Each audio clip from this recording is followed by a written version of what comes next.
Hey everybody, welcome. And thank you for listening to this episode of Marriage Therapy Radio. My name is Zach. I'm here with Laura. Happy birthday, America. And if you're not from America, hope you're having a great, just regular day. This episode is us chatting about kind of rules and boundaries and how to sort of establish the level playing field when it comes in particular to conflict, but also just in general in the relationship.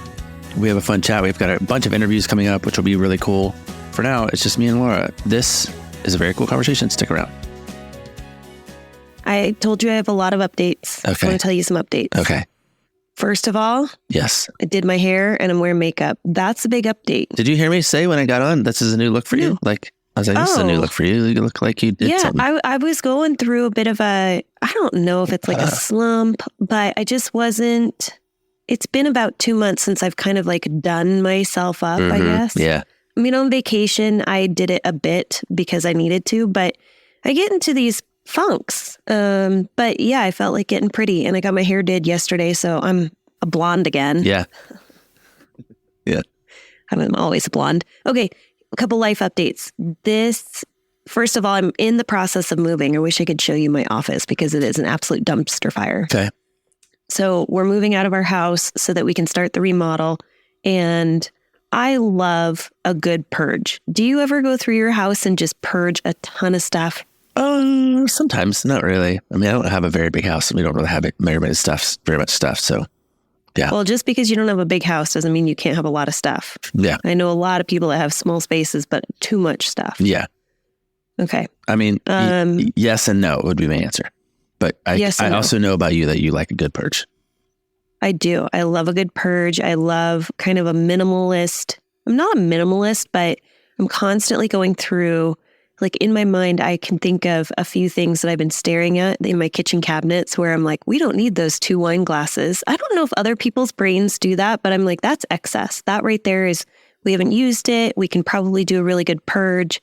So I'm taking the next 3 weeks as we are moving out of our house. We have to empty everything out of, I have my bookshelf back here. I have to empty all of the furniture and then take all of those things and move it into the garage. So we're staging our house in the garage while our house is going to be renovated. Okay. So every wall is going to be painted and the flooring upstairs is going to be replaced, which basically means everything needs to go. Yeah. Unfortunately. Yeah. Anyway. It's a more extensive remodel than that, but it just requires the whole house. Yeah.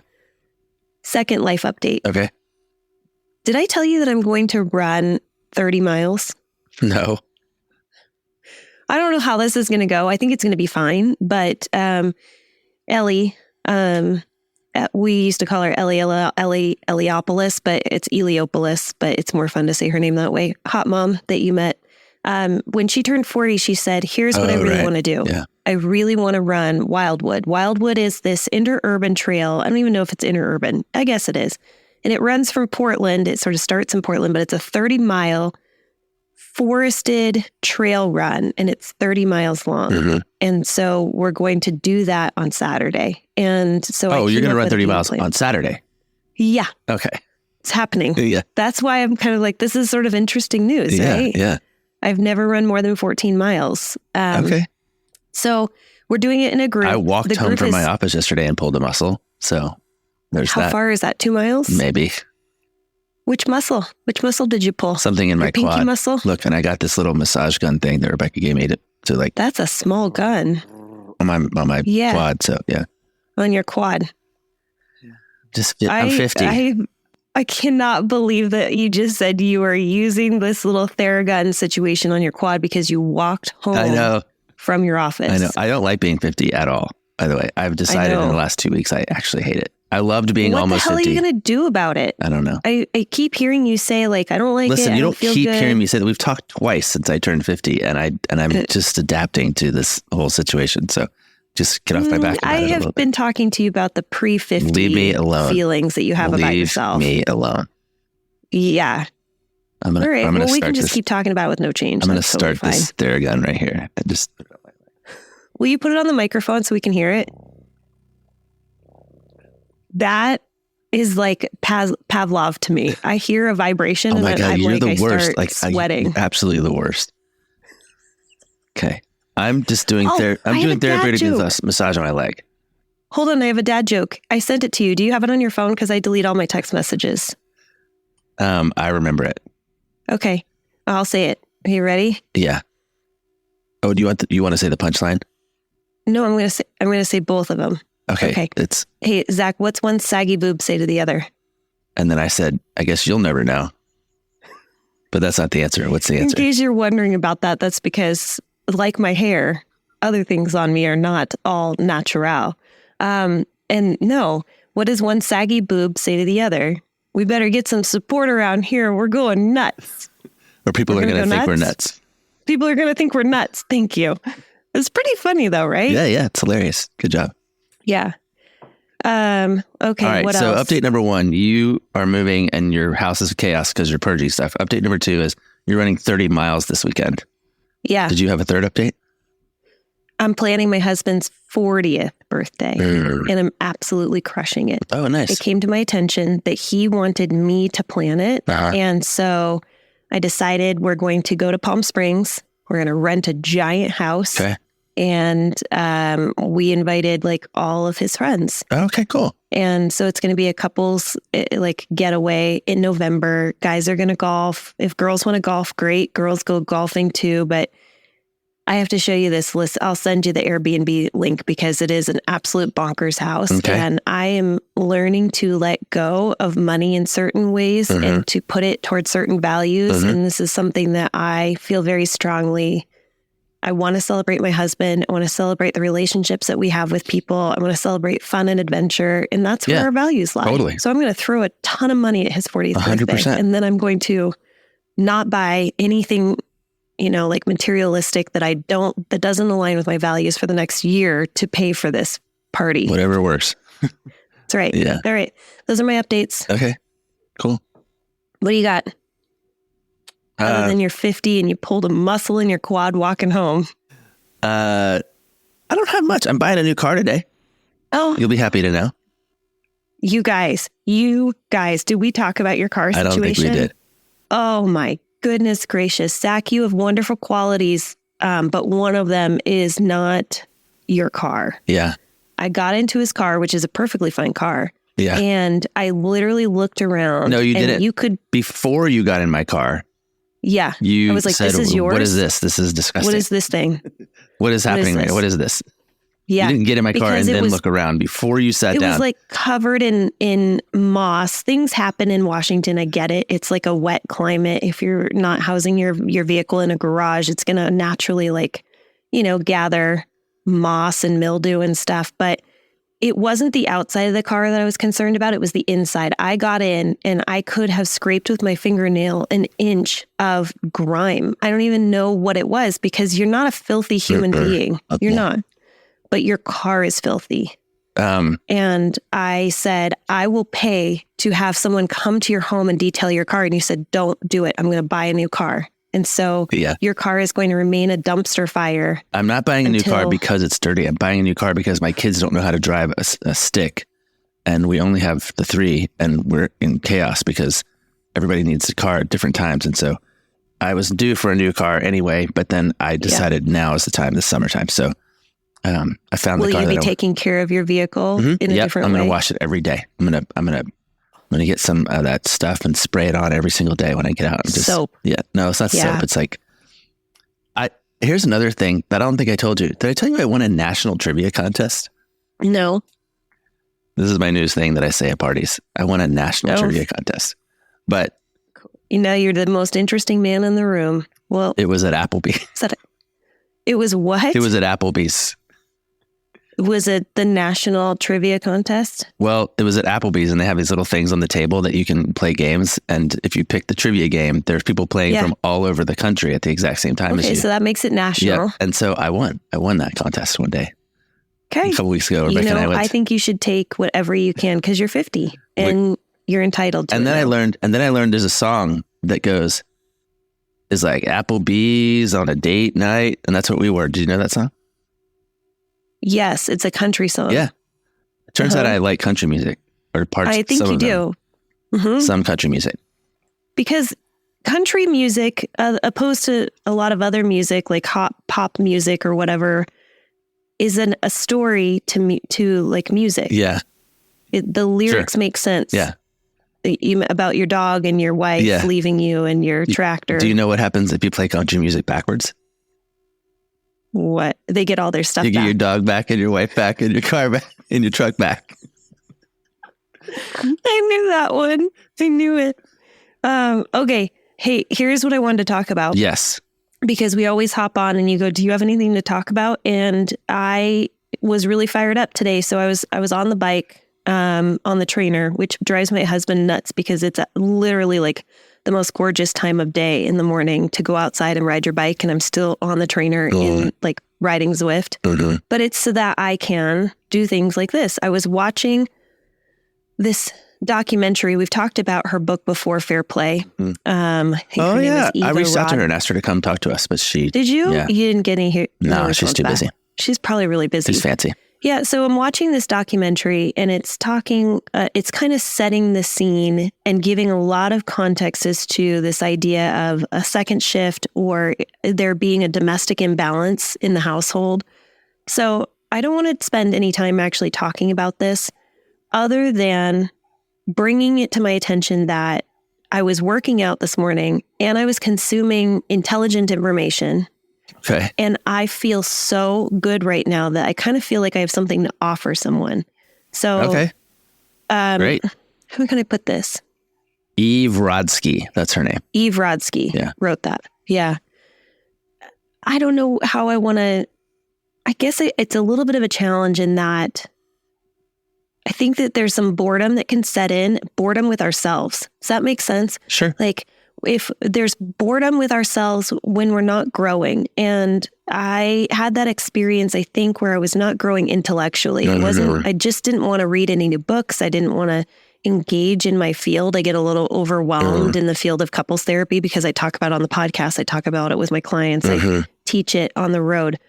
And I got over that boredom and I started sort of reading some new stuff that was tickling me and it lit me up. And I just was thinking about the power of lighting yourself up with new information or leaning into something or engaging in a different way. And it just makes me feel like I have something to offer other people where I'm like, hey, I just wanted to tell you, like, are you aware of blah, blah, blah, blah? This is really interesting. I just learned about this today.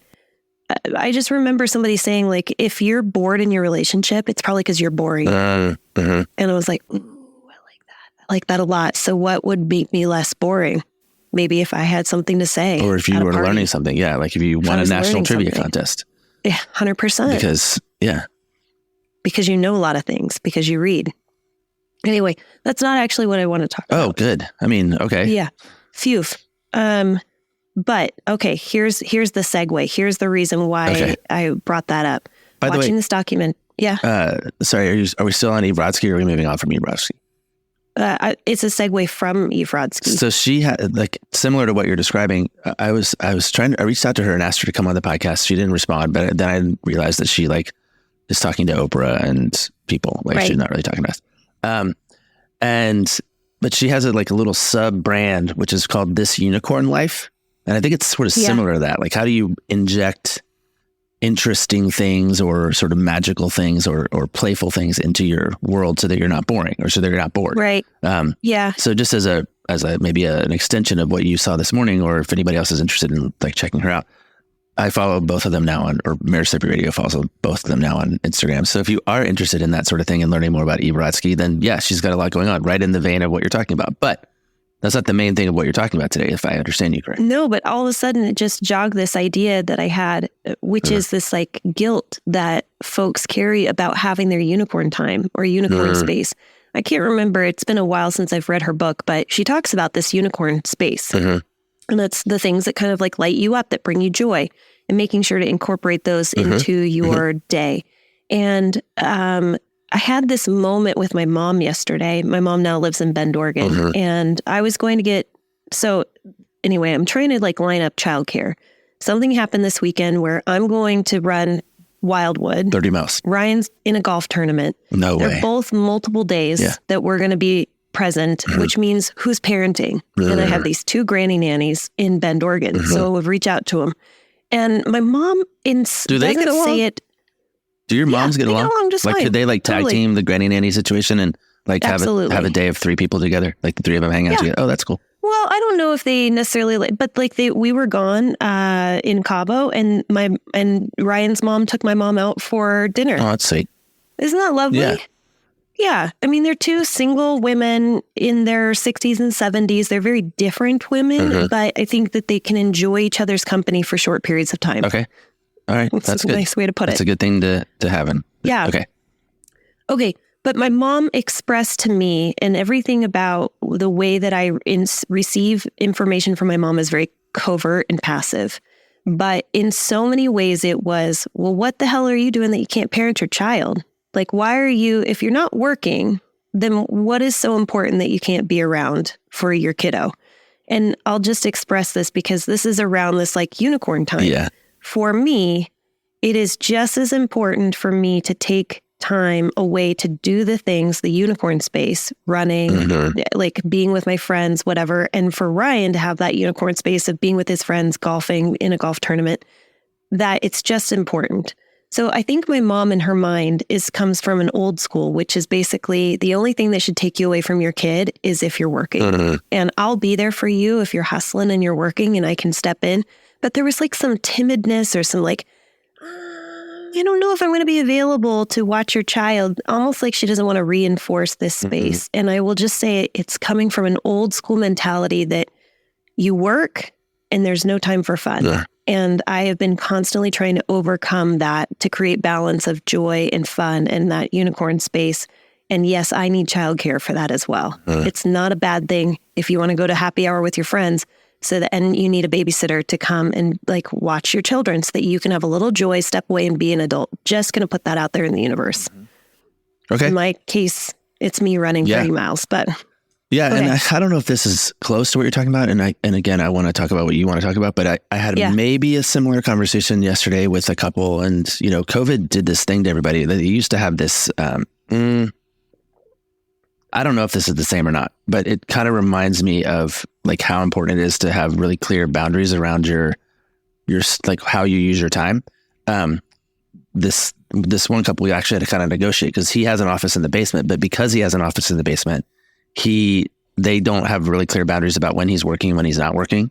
So if he like takes lunch and plays video games during lunch, he feels guilty, or she's like, well, wait a second, why aren't you doing this? But if he was at the office and he took lunch the exact same amount of time and played video games or read a novel or went on a walk or whatever, she would have nothing to say about, she wouldn't care. She would have no input in. So it really is about like this like boundary confusion or this like sort of blurred line piece that creates trouble for folks when they don't just value that, no, actually some of the way that I do take care of myself and be a responsible adult is take a lunch or work out or not have my kid underfoot while I'm while I'm purging stuff, which maybe is actually fun for me because I like it.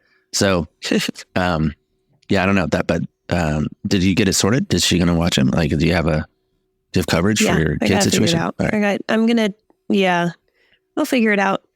Granny nannies are amazing. We're incredibly fortunate. My babysitters probably think that I don't care for them any longer because I haven't called them in a year, but they're probably not thinking about you, to be honest. Here's what came up while I was watching this documentary. I think you can rent it maybe for $5.99. I think it's deeply worth it to watch it with your partner. This Fair Play one? To have, what's that? The Fair Play documentary? Yeah, it's called Fair Play. Okay. I found it on, I think, Amazon Prime, but you know that you might get it for free with other apps that you have. So I highly recommend that you watch it with your partner, discuss, like literally pause and discuss. And for some people, it's very gendered. It may not line up with your current situation, but I think it's important to know where we have come from as a society and how we compare to other countries. But what came up was this conversation between a man and a wife. And they said to each other, husband and a wife. I don't know if that was derogatory to say it that way. I don't know. Anyway, they said, we've created some rules around how we communicate. And it was really simple because she's not a therapist. Yeah. And they were just simply saying, like, how do you make your relationship work better? And they said, we just have these really simple rules. I had a similar conversation with clients and I said, what's working for you? What's going on? And they said, Laura, we have just simply stuck to the rule that we're not going to name call. That is something that we're focused on and we haven't done it. And so I said, that's amazing.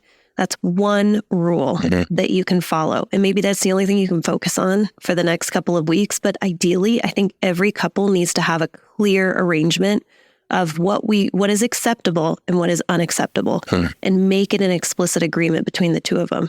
Super simple concept, but I wanted to understand from you if there are agreements between you and Rebecca or agreements that you know your partners, your couples have made that fall in line with, does this resonate? Does this sound like a good set of rules that you would establish in your household as far as how we communicate with one another? I mean, I'm pro rule for sure. The first thing I thought about was like, like name calling. You like of course that's a rule. Like you don't like that's a rule that you make when you're but it's not so much that it's a bad rule, but that's a pretty micro rule.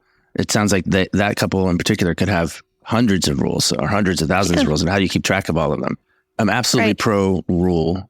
I think we ought to have them because if we don't have them, then we're not playing necessarily by the same game, right? So I think about people who play Monopoly, and they go to somebody's house and this rule is happening at this house and that rule is happening and so a lot of what happens in Monopoly classically is that we're arguing over the rules, not actually enjoying the game. Playing the game. So there's usually a thing called house rules, like, oh no, house rules are this, and so you kind of go, okay, that's what it is, and that sort of settles the deal. And I guess you're asking about like what are the house rules that ultimately allow partners to play the same game, and do that in a way that furthers their goals, Yeah. And so I think this can be two different kinds of discussions. I don't think it should be a discussion on what should the rules be, because I think your family has to discern what the rules are going to be. I do think that not name calling should be one of those rules. I mean, I think everybody got to have that in their house. Well, okay, you brought up a really good point in that there could be 100 rules. That's not going to be effective. And if you're in a household where name calling doesn't happen in my household. It's not something that we talk about. Yeah. So I'm not going to add that onto my house rules. Like if I'm going to make That's actually a really interesting point. Like my house doesn't need a rule for no name calling either because we don't have one. Their house, for some reason, does need this rule. And I wonder why. I wonder why they need that rule. Let's see here. Early on in the relationship, this is something I adore Ryan for this. He's always been really clear on making a correctment, a behavior adjustment to me in the moment. He doesn't let it fester. He nips it in the bud immediately. And early on in the relationship, we got together when I was 20 years old. I remember I called him an idiot several times, enough times where and this was in the heat of the moment, obviously, but I was I'm not going to get defensive about it. I was an idiot I was a dum-dum when we first got together. It was my first relationship. And I name called. And I remember him saying to me, he looked me dead in the eye and he pointed his finger at me. And he said, "You will never, ever call me names, especially an idiot." And I was like, holy moly. I'd never had anybody hold up space of respect for themselves enough to say, I don't respond to idiot. It is not something that I'm willing to communicate with you. And I was like, wow, okay. It was serious enough in the moment where I just was like, I don't ever name call. That is a rule that he put down very early on in the relationship. And I can tell you that it probably happened about 4 times, but it was 4 times too many. Yeah. See, I think you're talking about boundaries, like, because what he did was he set a very clear boundary, which said, this is out of bounds for us. Right. Honestly, maybe they're the same. Like as soon as I said out of bounds, I was like, oh yeah, that's why there's white lines around the soccer field. Like that's right. There's like, this is where you play and this is where you don't play. We don't play out here. So I don't know if you've ever been a part of a game like that, pickup game like that, where somebody kicks the ball out of bounds and they're running like way over there and they still think that they're, and everybody's like, hold on a second, you can't do that, but they're still thinking they have, and so yeah, I think we need to create space. And I've told this story maybe 1,000,000 times on the podcast, but it's really this one about the fence on the playground and how when the fence comes down, all the kids huddled in the middle. And I don't need to go through the whole like speech, but the point is that when that fence was available, when fences are available, they make the yard bigger because we can go all the way to the fence, but not past it. If the fence isn't there, I don't know how far I can go. And then I don't know what's too far and what's dangerous and how it doesn't work. And so part of what I think people need to do for sure is establish really clear lines or boundaries around kind of what's what's fair play, if we're going to like lean back onto that, because that's really what couples need agreement around. And that's where I think, again, I really, in our house, we call them lanes. Like, I just don't touch stuff that's in Rebecca's lane, and she doesn't touch stuff that's in my lane. That's probably as close as we come to rules. I think there are some rules of engagement that we both sort of tacitly understand. Like, we don't name call, and we don't raise our voice, and we don't, and there's all kinds of stuff. But so in your house, not raising your voice is a rule. It's a house rule of yours. Well, I think there are 3 of us in the house that are prone to raise our voice. And I think over time we have learned that immediately derails any conversation, that if one of the 3 of us has done that, then it immediately derails the entire conversation. So we've worked very hard, particularly over the last about 2 years, to gently. Mary was yelling at me yesterday.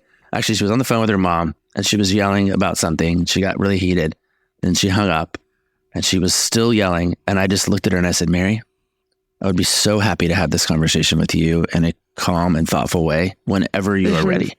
But I cannot get swept up into this right now, because I feel strongly enough about it that if we started a yelling match, I would lose my voice. Yeah. And so I'm not going to do that. And so she was like, fine, you're right. I'm heated. I need to take a break. I'm going to go for a walk. And then, I was really proud of her for doing that, because we are certainly absorbing and realizing that's out of bounds. Yeah. Yeah. Well, I think having these conversations ahead of time so that your daughters and your wife and you all understand name calling, or let's just say raising your voice, is a house rule. We don't do that. So that when she raises her voice and you say, that's out of bounds. It's out of bounds. Yeah. She immediately goes, you're right. We've already agreed upon this. It's not a making of the rules in the moment when you're heated and there's emotion. It's prior. A little bit though. Like Ryan did that in the moment, right? In the moment, he said, I'm drawing this line here. And it took a little while for you to find the line and to stay inside the line, maybe 4 times. That's right. And so I don't think you can, and this is maybe I think where people get in trouble because they think they've already figured out, maybe it's the sin of certainty, is they sort of establish the rules up front. Here are all the rules that we're going to play by. And they don't even know if they're relevant rules yet. Exactly. And so you do have to kind of test them out and sort of figure them out as you're playing, for sure. Yeah. Well, that's why I think raising your voice is a house rule. It's not a blanket rule. We have many people who passionately want to raise their voice. They want to feel heard. It's important to them. And it's not activating to their partner. So what's the harm in them raising their voice? There is no, volume does not hurt people. It's, like your body will tell you whether or not volume is something that interrupts your safety. And so it may not be a house rule. A couple of other ideas. So like name calling, raising your voice, leaving the home during an argument. If that is something that you just get activated with, if you have abandonment issues, if your partner has a history of leaving and not coming home and not picking up their phone, then you might want to create a house rule. It just simply says, we don't do this during fights. We don't leave the home. You can go upstairs, you can go downstairs, you can get on your Peloton. I don't care, but we don't leave the house. I just wanted us to kind of brainstorm some ideas so that those who are listening can start to go, that makes sense for us. I'm going to have a conversation with my partner. Thanks for giving me kind of a list to think through and to offer up of like, what would be our house rules?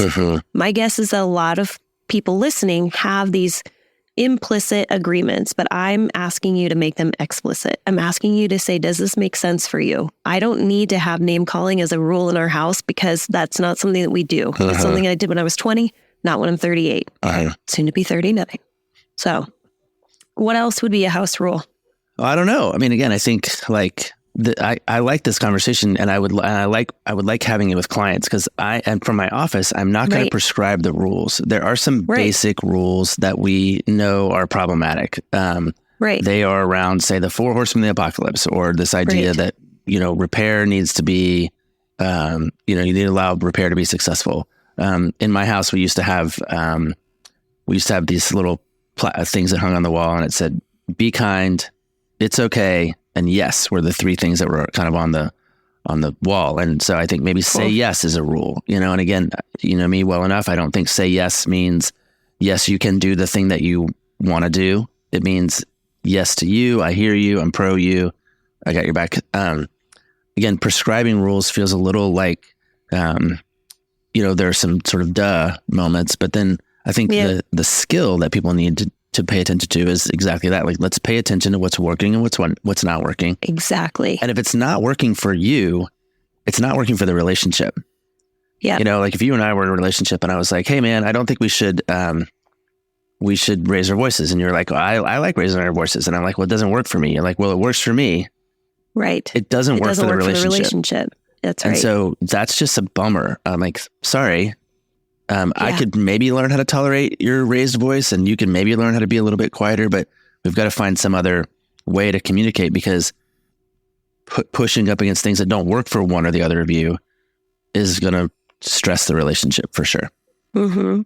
One rule this couple that I was talking to said is just the great debate. I get really tired and frazzled at the end of the night. Well, I'm like a night owl, and that's when we have time. The kids go to bed. That's when I want to have a conversation with you. Well, I can't be present for that conversation because I'm exhausted. It doesn't work for him. So you don't have conversations past 9:00 p.m. That's totally fine. In that case too, like I'm always looking for, I will have this conversation. If he's like, that doesn't work for me, I go, okay, fine. But conversation with your wife is important. What does work for you? Exactly. Oh, I like 6 p.m. You can't just say, well, the kids are awake and they're running around and they're doing this. So what's that? Okay, that doesn't, so what does work? People like, it's very, very easy for people to talk about what doesn't work for them. Right. And I think you have to begin to do the hard work about what does work for you. Yeah. Another rule that has come up is the use of technology. Sure. If we are having a tough conversation or it starts to get derailed, that's like Pandora's box right there. Right. Yeah. Let's just end it. There is no arguing over text. The moment one of you starts to feel like there's some heat in it, you're disagreeing, you're angry with each other, there's no text. All like the rule that this particular couple has is all hard conversations happen face to face. That's the way that they do it. Yeah. If they're on the road and they are distant from one another, they hold it until they can actually be within space with one another. I think there's pros and cons to all of this stuff, particularly technology, right? Like this conversation about whether or not you should have meaningful conversation over text. I'm like, of course not. And I think I noticed even in myself yesterday, I had something very important that I wanted to tell Rebecca. I texted her in the middle of the day and said, here's what's on my mind.